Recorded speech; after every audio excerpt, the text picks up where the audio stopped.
Ngerokok diselesaikan dulu ya. Silakan Pak. Ini gambarnya ya. Sini. Ini standby. Bagi dulu deh, Loris. Angkat. Dinilai. Semua sahabat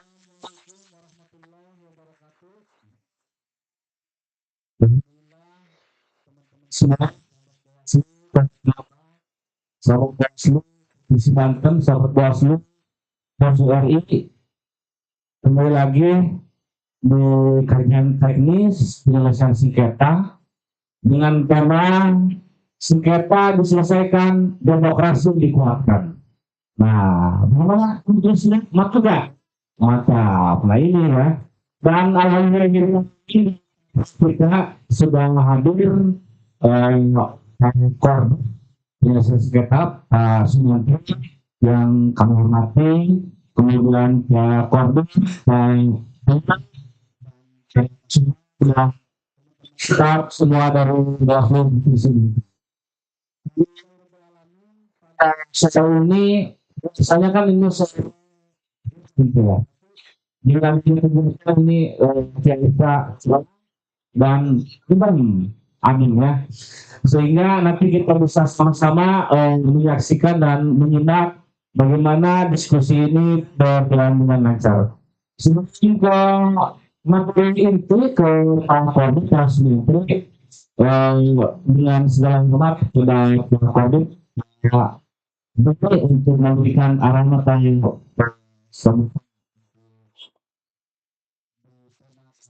ini dan silakan. Jadi terima kasih. Assalamualaikum warahmatullahi wabarakatuh.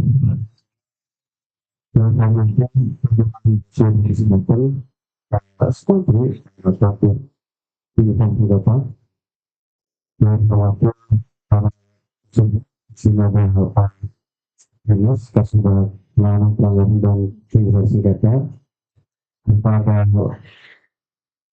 tersebut yang kemarin dilantik itu tadi kan ada dari yang tahu ini kode hukum humas dan batin yang semacam pertanyaan silakan silakan silakan yang semacam saya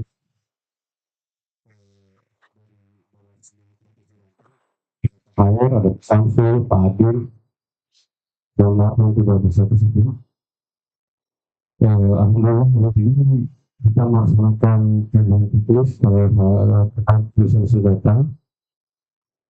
Di mana kegiatan ini adalah salah satu yang dari proses data yaitu aksi.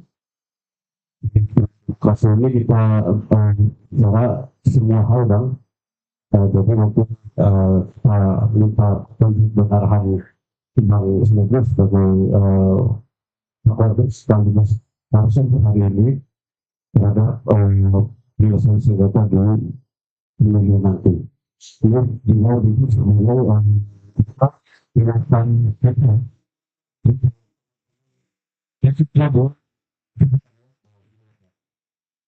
mau kami sampaikan di pemilu kemarin tahun 2024. Setelah ini cerita kami setelah dilantik dong, ini kalau kami satu yang itu bisa terkait ada sedih bang, ada permohonan sengketa yang diizinkan oleh sempat dulu saat itu KPU itu pada saat tercapai ya saya bisa tinggal masalah begitu ya memang itu dengan pengalaman kami pengalaman awal apalagi memang sebenarnya kami mulai bukan kenapa itu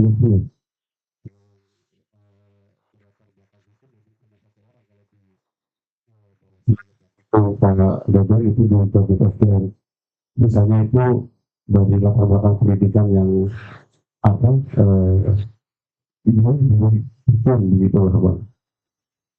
Kemudian kalau kita berbicara penulisan senjata, penulisan senjata itu ada dua dari itu penulisan senjata akses dan penulisan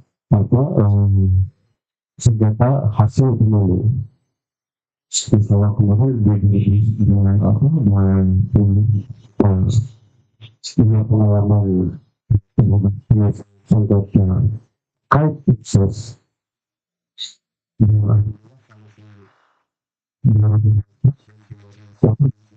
kita orang tidak dan tahu dan buatan apa.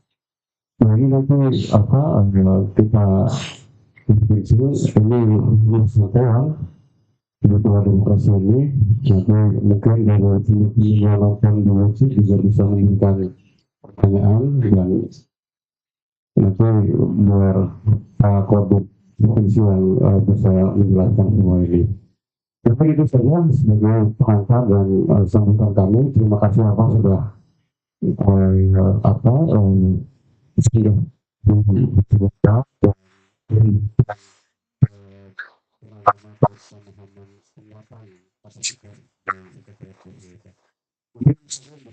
kan mohon tidak ada salah kata. Akhirnya aku tadi tanggapan Assalamualaikum warahmatullahi wabarakatuh. Waalaikumsalam warahmatullahi wabarakatuh. Terima kasih Pak Korbit. Alhamdulillah sudah memberikan arahan dan sudah tidak sabar Pak Korbit, sahabat Bawaslu di media sosial sudah banyak yang menonton dan menyaksikan, ingin segera berbicara atau berdiskusi dengan tema kali ini. Ini kan sengketa diselesaikan, demokrasi dikuatkan. Nah ini kan nanti bagaimana kan teman-teman di luar sana bisa mengerti bagaimana hubungannya sengketa dengan demokrasi itu seperti apa. Nanti bisa dikupas tuntas oleh Korbit. Tanpa mengurangi rasa hormat pada Pak Korbit, disilahkan. Ini Pak Mama. Sini ya. Ada sana ya. Bismillahirrahmanirrahim. Assalamualaikum warahmatullahi wabarakatuh. Selamat sore atau selamat siang, selamat sejahtera untuk kita semua. Yang terhormat tentu yang hadir melalui offline pada pimpinan Bawaslu Kabupaten Lebak, Pak Dewi. Terima kasih telah bersamai dan teman-teman para subag, Pak Dimas, dan seluruh jajaran sekalian Bawaslu Kabupaten Lebak. Terutama juga terima kasih kepada seluruh jajaran staf Bawaslu Provinsi Banten yang ikut hadir dalam kegiatan literasi kajian teknis penyelesaian sengketa hari ini di hari Selasa tanggal 19 Mei 2029, dan hari ini tentu kita akan bersama-sama membahas kajian tentang penyelesaian sengketa.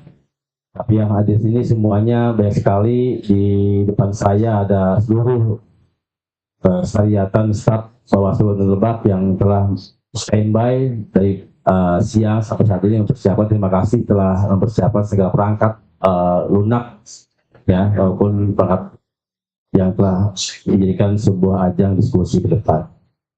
Pertama tentu izinkan yang paling utama adalah utama puja dan puji kepada Allah Taala yang senantiasa pada kesempatan hari ini. Tadi di perjalanan hujan Pak Moderator nih, tapi ternyata di sini adem luar biasa. Ini berarti kan suatu keberkahan untuk kita dalam rangka kegiatan hal ini. Dengan keadaan sehat walafiat, alhamdulillah kita dapat berkumpul mengajar di tempat yang berkah ini.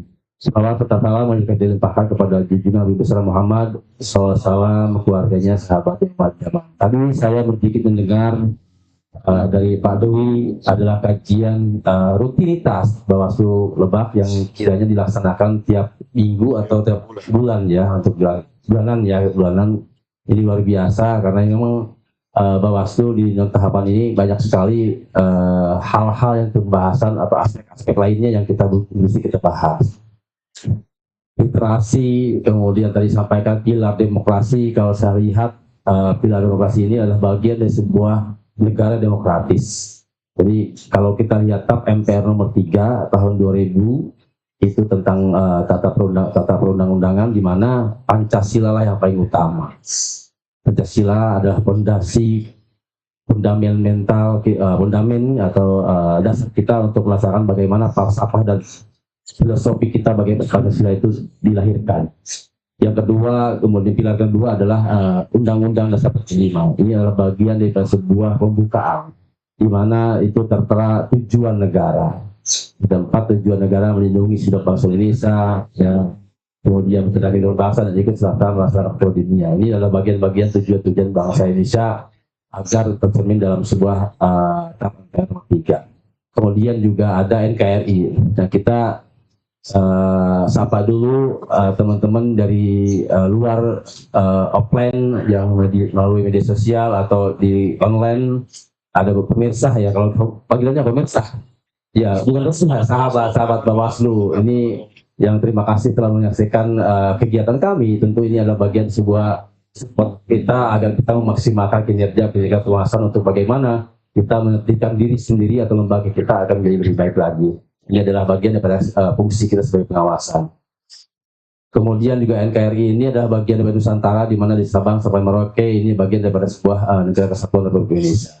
Kemudian juga Bhinneka Tunggal Ika. Saya hadir di Lebak, tentu bagian dari sebuah keluarga yang notabene adalah kita berbeda suku bangsa. Tapi kita berbeda suku bangsa, tapi kita jelas adalah rasnya adalah ras Indonesia, pribumi. Tidak ada non pribumi dalam kamus bahasa Indonesia itu. Literasi tadi disampaikan adalah bagian daripada pilar-pilar. Kalau bicara tadi bahasa kajiannya adalah sengketa diselesaikan, demokrasi dikuatkan, kedaulatan ada di tangan rakyat. Jadi bagaimana semua paradigma ini diselesaikan sengketanya, kemudian demokrasi dikuatkan. Kalau saya membahas kait dengan demokrasi, di mana demokrasi ini adalah pasti ada sebuah pemilihan. Kita lihat Polybius siklus pemerintahan, di mana demokrasi adalah anggap efektif untuk melaksanakan pemerintahan di Indonesia. Kita pernah mengalami pemerintahan kerajaan, kita menggunakan kerajaan. Buktinya kerajaan di mana? Ada sebuah raj atau kerajaan, ada Majapahit, ada apa gitu? Oh, Sriwijaya, itu bukti. Nah, ya itu kan bagian daripada sebuah kerajaan, kan? Bukti bahwa kita ada sebelum merdeka ada sebuah kerajaan. Di Balaraja pun ada tuh, Balaraja itu ada sejarahnya, Pak. Ada sejarahnya, itu kita balai begini nih. Balai begini, raja-raja, ternyata di Balaraja itu tentang berkumpulnya raja, diskusi terkait bagaimana kerajaan ke depan. Nah, itu adalah itu kerajaan monarki ya, monarki tirani, tapi kerajaan yang monarki itu kan yang jangan kejam, yang bijak lah rajanya ya. Tapi hari ini kita di siklus Polybius demokrasi ini adalah bagian dari sebuah demokrasi di mana demos dan kratos dari rakyat untuk rakyat diselenggarakan. Nah, adanya sebuah demokrasi, negara demokrasi, tentu tadi disampaikan di awal bahwa ada pemilu. Bagaimana pemilu berjalan dengan baik, jangan sampai pemilu diselenggarakan hanya euforia, hanya pesta rakyat, bahasanya begitu kalau orang-orang. Padahal ini adalah bagian dari sebuah fungsi pengawasan sebagai masyarakat. Ya, fungsi sebagai masyarakat pengawasan terhadap lembaga itu sendiri. Karena kalau saya ibaratkan perusahaan ini, masyarakat ini adalah bagian dari pemegang saham. Ya, pemerintahan, ya kalau kita melihat teori Montesquieu ada legislatif, eksekutif, yudikatif. Ya, jadi legislatif lah atau disebut dengan di pasal sila keempat itu mejawantahan daripada semuanya tertumpu pada masyarakat itu sendiri atau rakyat itu sendiri.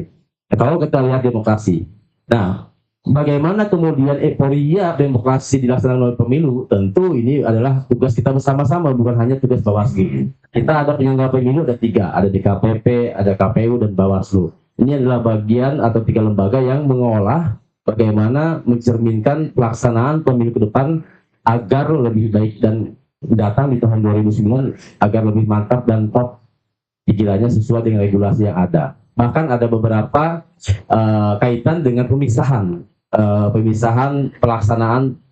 Ini berapa menit ya? Berapa ya?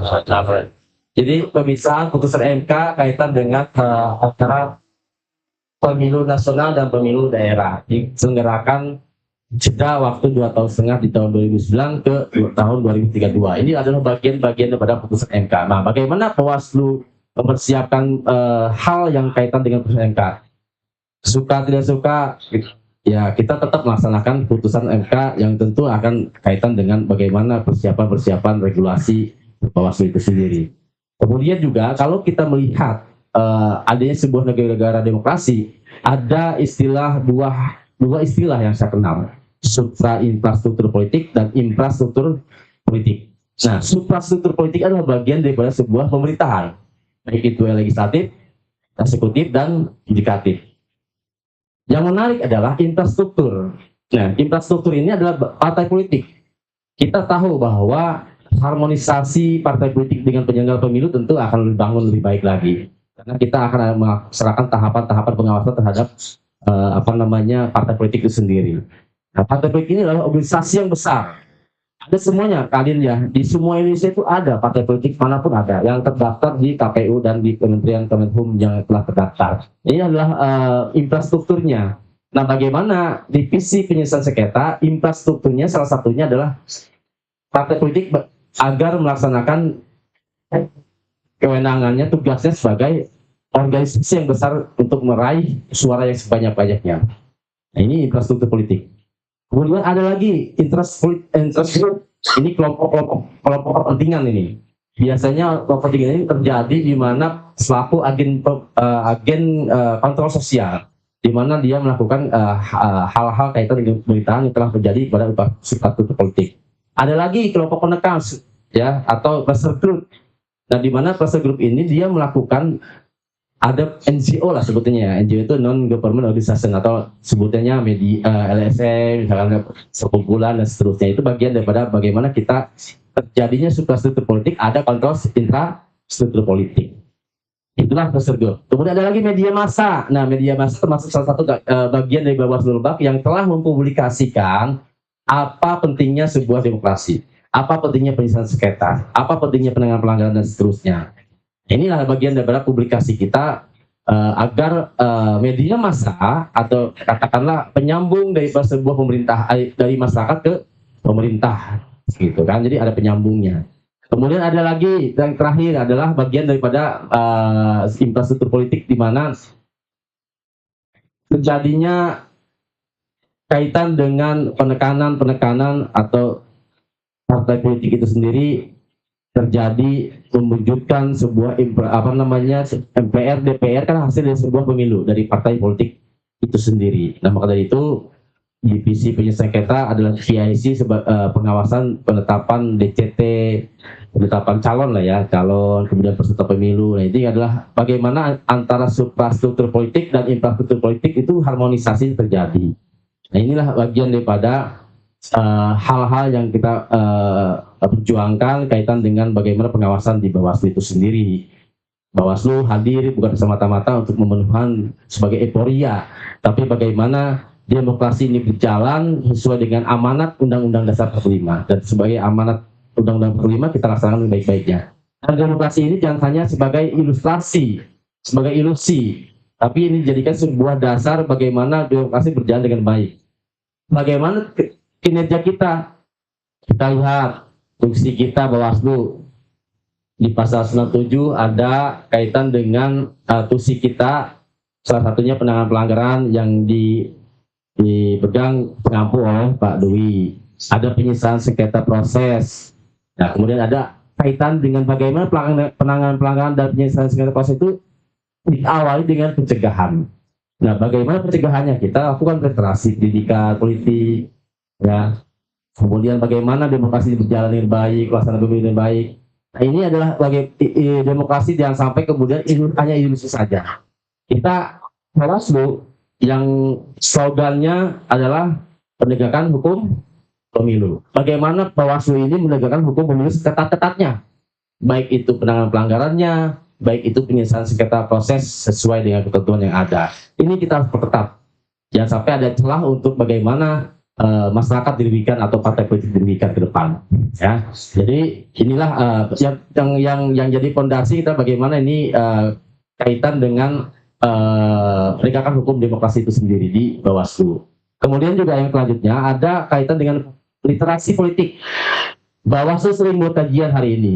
Bawaslu sering buat literasi atau silabus pendidikan. Katakanlah beberapa waktu lalu kita launching kick off ya. Kick off itu yang di Kabupaten Tangerang itu bagian dari P2P apa P2P. Pendidikan pengawasan partisipatif itu bentuk bagaimana Bawaslu meraih partisipasi masyarakat untuk bersama-sama mengikuti pemahaman tentang pemiluan. Jangan sampai kita ada dis dan misinformasi terhadap masyarakat. Ya. Kemudian selanjutnya adalah bagaimana penegakan demokrasi terjadi sampai sebuah industri atau ilustrasi saja. Kita kuatkan juga kaitan dengan saya lupa nih. Kaitan dengan partisipasi publik sebanyak-banyaknya yang berkelanjutan. Jangan hanya saja masyarakat mengawasi pada saat pelaksanaan kegiatan tahapan pemilu. Nah, awasi juga setelah terjadi pelantikan anggota dewan, ya kan, terjadi pelantikan kepala daerah dan seterusnya. Itu yang disebut dengan publikasi partisipasi publik yang berkelanjutan. Kalau kita kan ada data pemilih berkelanjutan, ada sipol yang mengetahui data berkelanjutan terus berkelanjutan. Jadi disclosure artinya terus menerus bagaimana pengawasan oleh masyarakat bersama Bawaslu dilaksanakan terus-terusnya, ada disclosure tadi. Jangan sampai setelah pemilu sudahlah, nggak gitu. Makanya Bawaslu di tahapan ini sering sekali membuat kajian-kajian khusus kaitan dengan bagaimana pemilu ke depan akan lebih baik lagi, khususnya di penyelesaian sengketa ke depan. Terus ya di prolog pertama nanti ada dibuat pertanyaan supaya kita nggak monoton ya, agar semuanya juga terlibat dalam bentuk diskusi hari ini. Terima kasih moderator dan semuanya. Wabillahi taufiq hidayah. Assalamualaikum warahmatullahi wabarakatuh. Waalaikumsalam warahmatullahi wabarakatuh. Sahabat Bawaslu dimanapun berada yang sudah bergabung di YouTube, di TikTok, di Instagram ya. Dan ini ada salah satu penggemar Bawaslu nih, ingin bertanya nih, namanya Muhammad PB Alfian dari Kecamatan Sakti. bukan, ini dari Kecamatan Pengarangan. Pertanyaannya, apa sih kaitannya atau hubungannya antara nilai-nilai penyelesaian sengketa dengan demokrasi gitu? Hubungan atau kaitannya apa gitu kan? Dan bisa tanya dia, saya langsung menjawab. Silakan Pak Khotib. Terima kasih moderator. Ini saya sapa dulu untuk Alpia, terima kasih. Bawaslu bagaimana melaksanakan tusi sebagai pengawasan, bukan hanya pengawasan, tapi kita ada tindakan pencegahan, kemudian awasi bersama-sama kan gitu. Jadi kalau lihat di urunan undang-undang tentang pemilu nomor 7 itu, di mana Bawaslu itu menangani kaitan dengan penanganan pelanggaran di pasal 7 itu. Kemudian ada klausul penyelesaian sengketa proses. Karena kalau penanganan pelanggaran itu beda diksi ya, karena kaitan dengan ada kaitan pelanggaran pidana, pelanggaran apa lagi, administratif, kemudian etik dan seterusnya, atau hukum lain yang di luar pemilu. Nah, khusus untuk penyelesaian sengketa, ini proses pelaksanaan ketika penyelenggara, peserta pemilu atau DCT sebutannya atau DCS itu terjadi ditetapkan. Bukan, kalau ada panwascam nih, Bawaslu Lebak ada panwascam nggak? Ada, Bawaslu Lebak ada panwascam dan dia diberikan kewenangan untuk menyelesaikan sengketa proses di bawahnya. Agar apa? Agar cepat pelanggaran-pelanggarannya ketika SK-nya itu dikeluarkan oleh Bawaslu Kabupaten Kota yang khususnya di Kabupaten Lebak.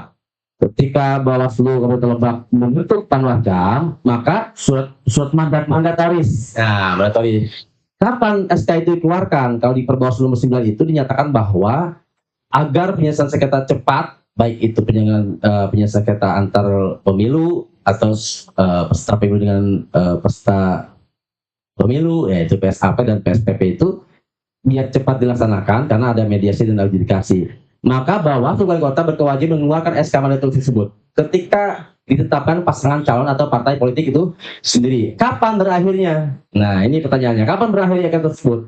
SK itu tersebut berakhir ketika terjadi selesai pleno masing-masing tingkatan, khususnya di kecamatan. Kalau di kecamatan ada panwascam, ada PPK ya. PPK apa Palin? Panitia, bukan PKK.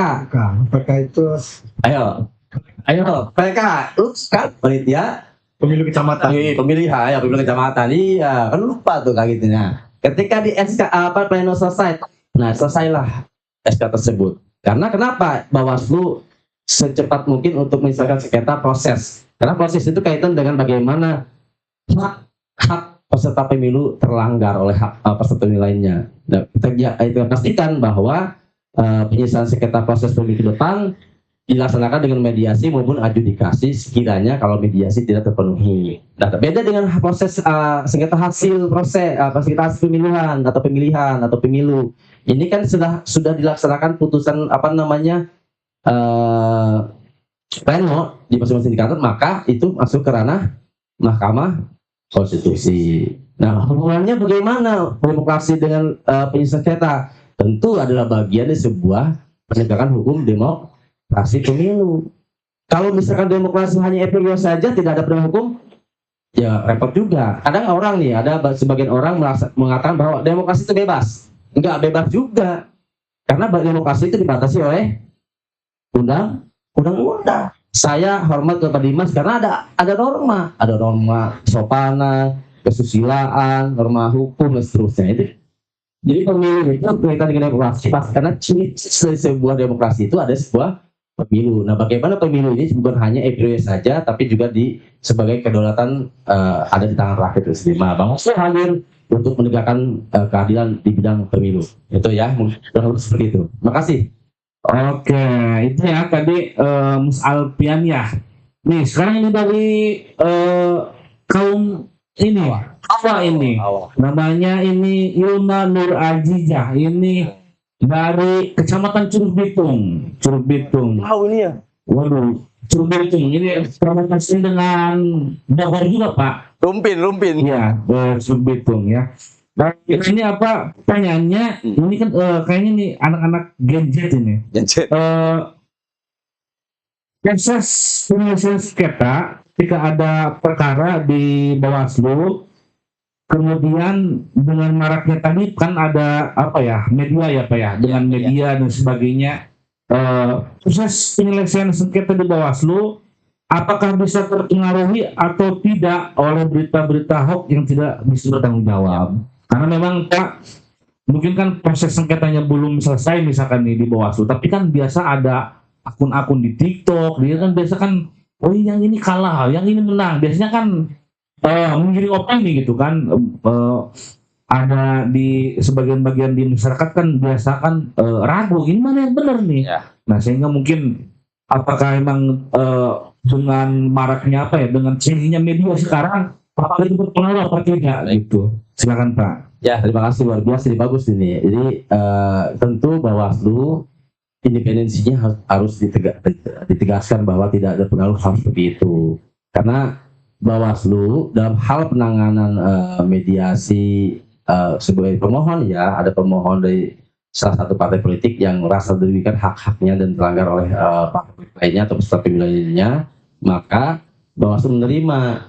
Nah, langkah awal pertama itu tentu memeriksa berkah, memeriksa formil maupun material, kemudian memeriksa dokumen dan seterusnya, kemudian menghadirkan para termohon dan pemohon. Ya itu dalam penghadirkan termohon dan pemohon itu tentu kita tidak kemudian harus melihat di luar disinformasi maupun misinformasi, tidak begitu, karena isi dari sebuah permohonan baik itu sebutnya PTD-nya pemohon itu apa saja sih yang dimohonkan oleh pemohon untuk bagaimana ini selesaikan secara mediasi. Nah, mediasi ini adalah majelis musyawarah.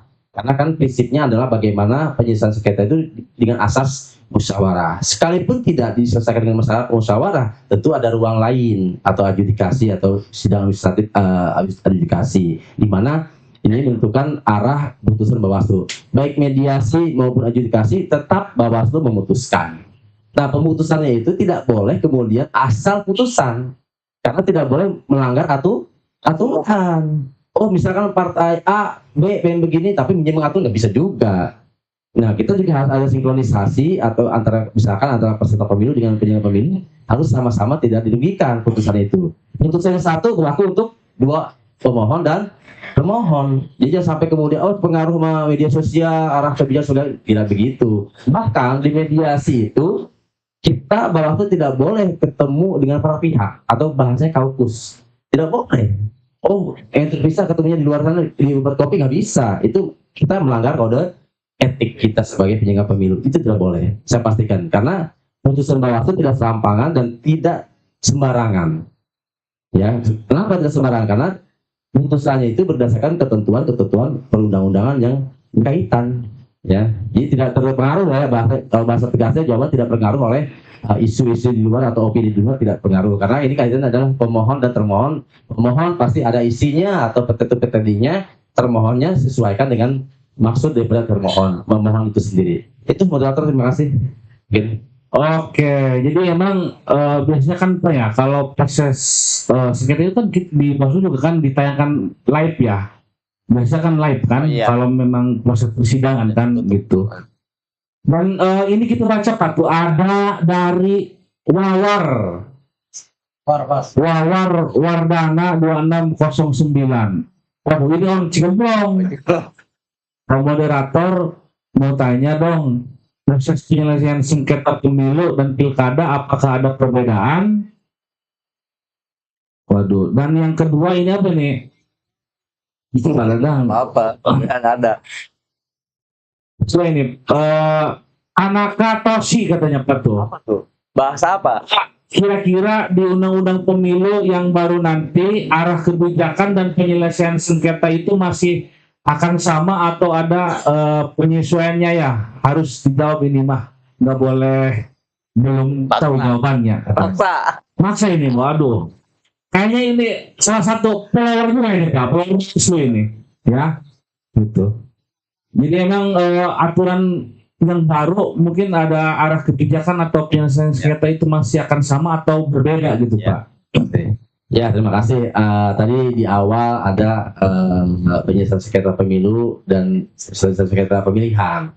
Ini kalau pemilu kan legislatif lah ya, partai politik peserta pemilunya. Kalau yang pemilihan itu kan pilkada dan seterusnya. Ini dari sisi hari saja berbeda ya.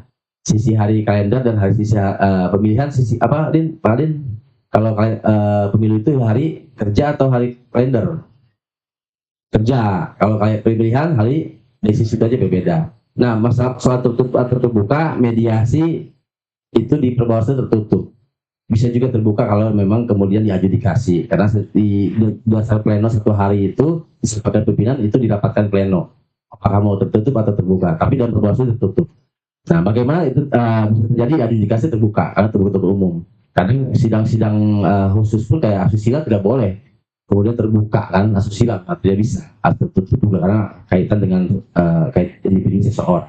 Nah, tentang bagaimana tadi memaksa untuk berjawab untuk regulasi ke depan, ya kita ikutin saja hasil putusan MK 135/2004 itu bagaimana di tahun 2024 ya, terbitnya 2025 bulan Juni tanggal 26 kalau tidak salah itu dinyatakan terpisah ada sebuah pemilihan antara legislatif dengan pembuka nasional lah dengan daerah. Kalau legislatif apa di nasional itu Pilpres, DPR RI, DPD.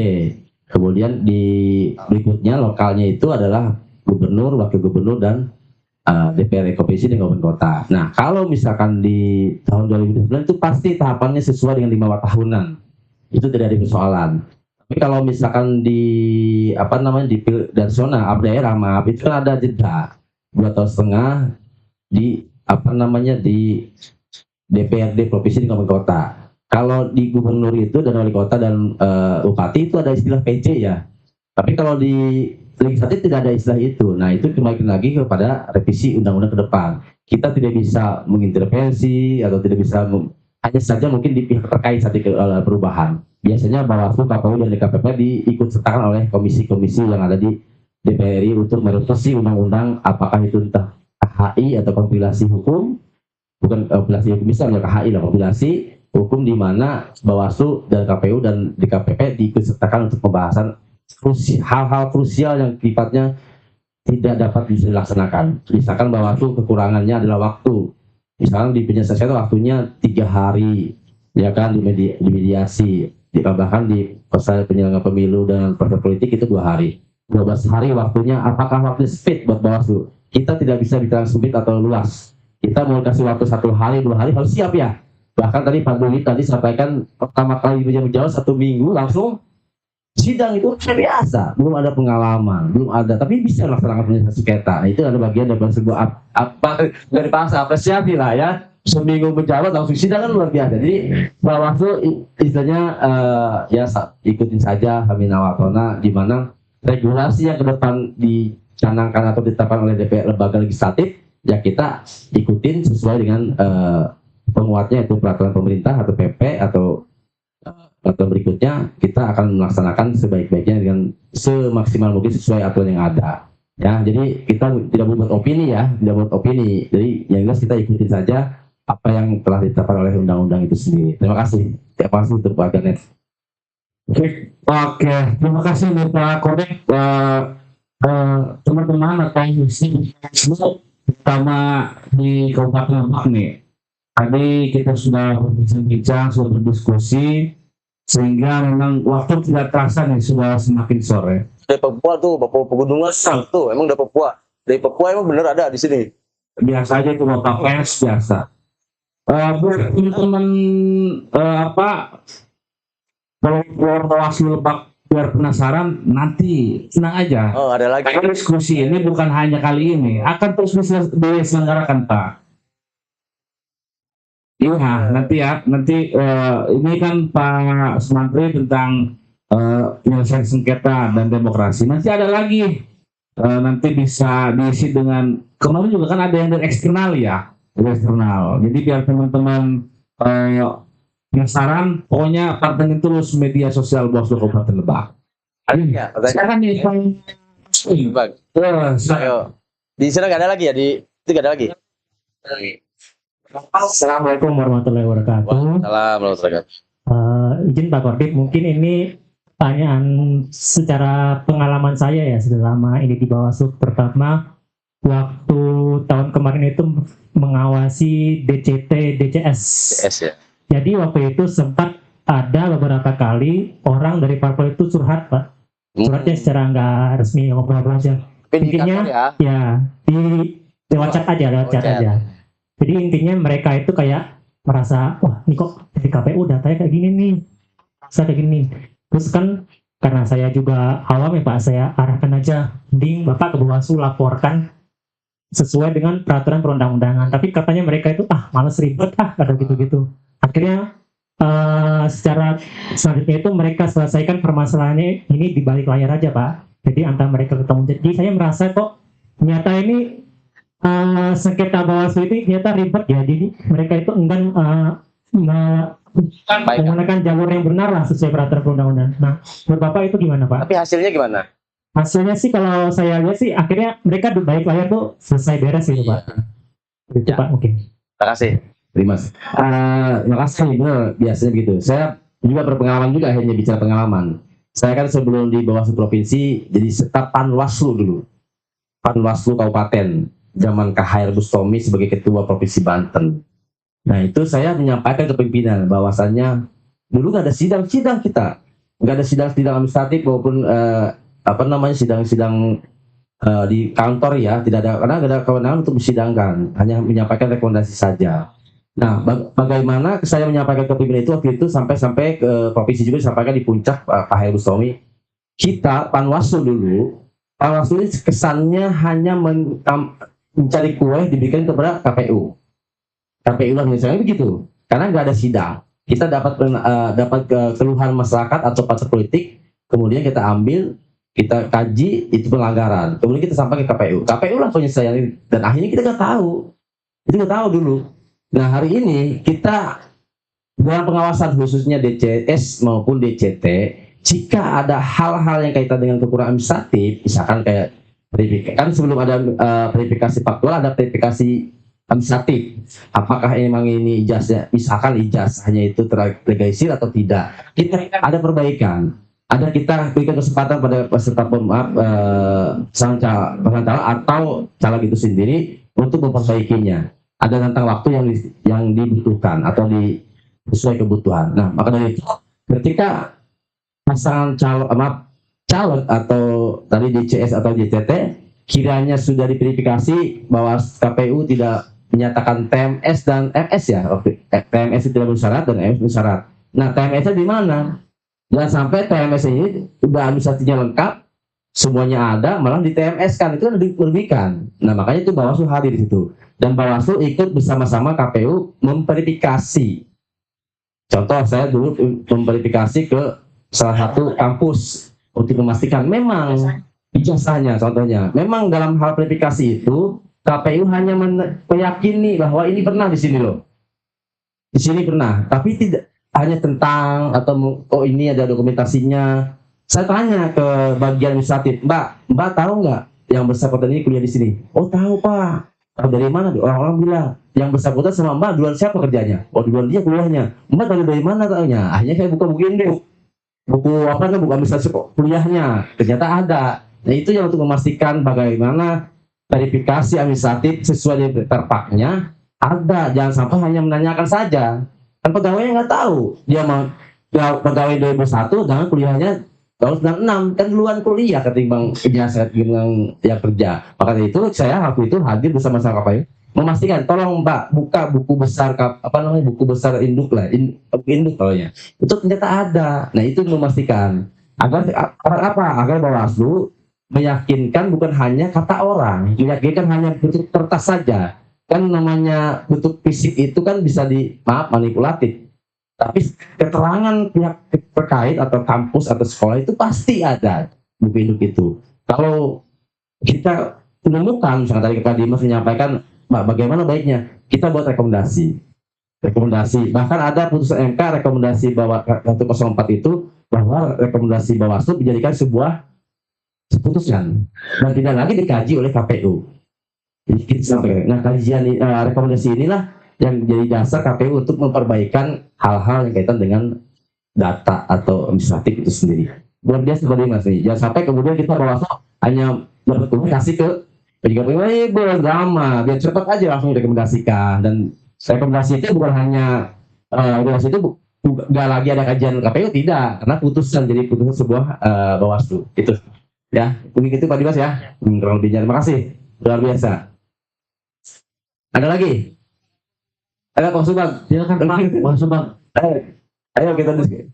Ada nggak di sini yang itu katanya kalau putusan penyelesaian sengketa itu final dan mengikat tidak? Ya. Jadi Bawaslu tentu putusannya ini final dan mengikat, bahkan bisa memaksa. Ya, masing-masing pihak, para pihak. Final maksudnya tidak ada upaya lain, ingkrah. Tapi ada hal yang 3 item yang tidak bisa final. Salah satunya penetapan penetapan partai politik. Kemudian penetapan DCS dan DCT. Kemudian pasangan calon. Itu tidak ingkrah atau tidak final. Nah ya, bahasa putusan Bawaslu final dan mengikat bahkan memaksa, tapi ada hal atau 3 ada upaya hukum lainnya. Kalau di bahasa kasasinya upaya hukum lain lah, ada hukum biasa dan luar biasa. Nah kemana para putusan Bawaslu sebelum dikoreksi oleh tingkatan provinsi ke PRI itu dikoreksi dahulu sebelum ada putusan.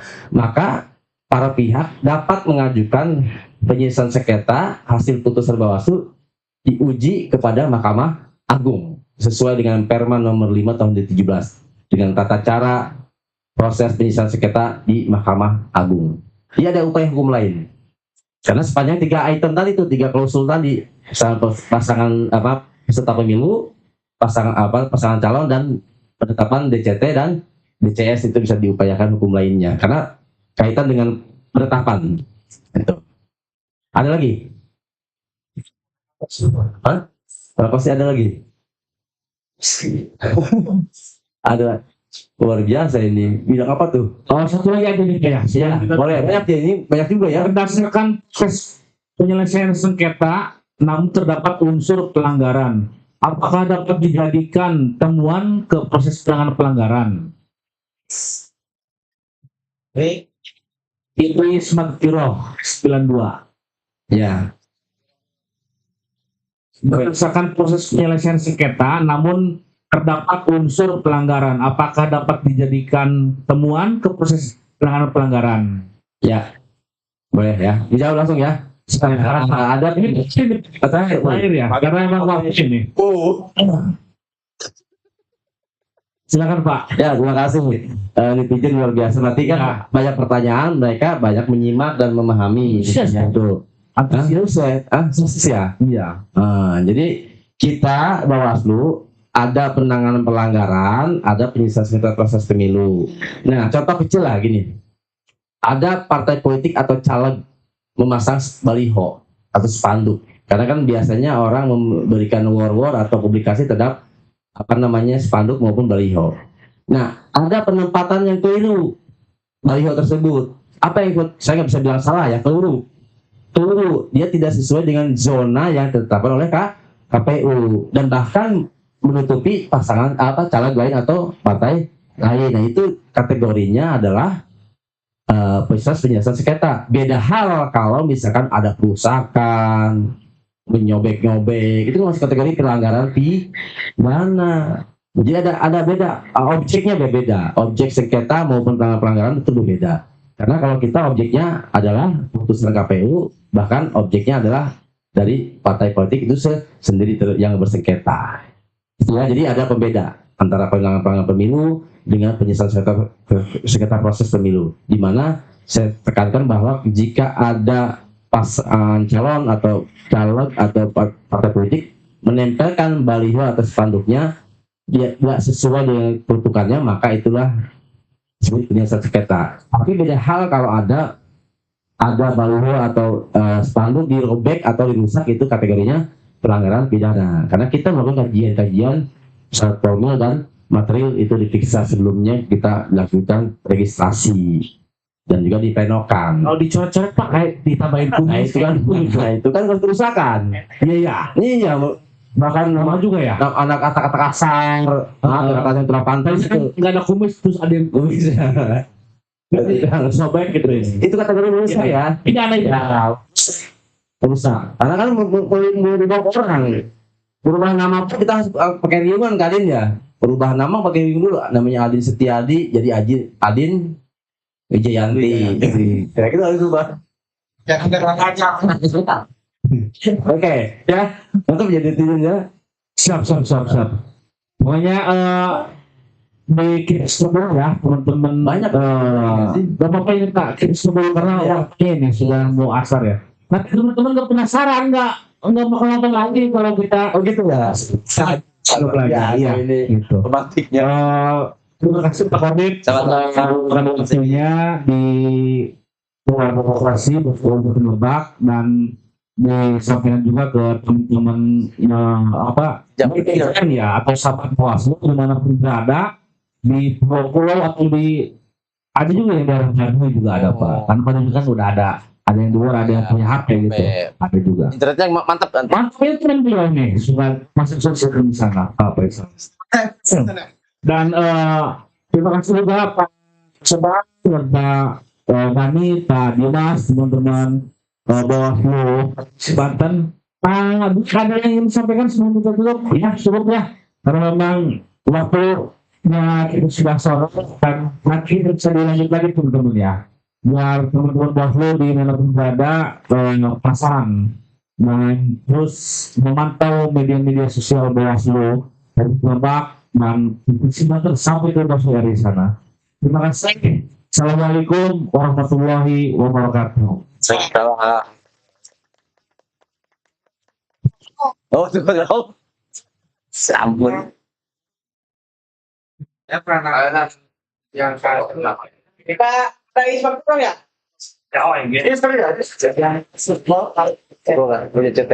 Dia gak ditetapkan ya? karena waktu itu kan pakai tidak menolak ini dulu sih Oh, gak bisa. Pak, semua tanya Pak. kan dua ini yang bikin oleh dulu masuk langsung ini langsung loh sidang evaluasi apa Samsul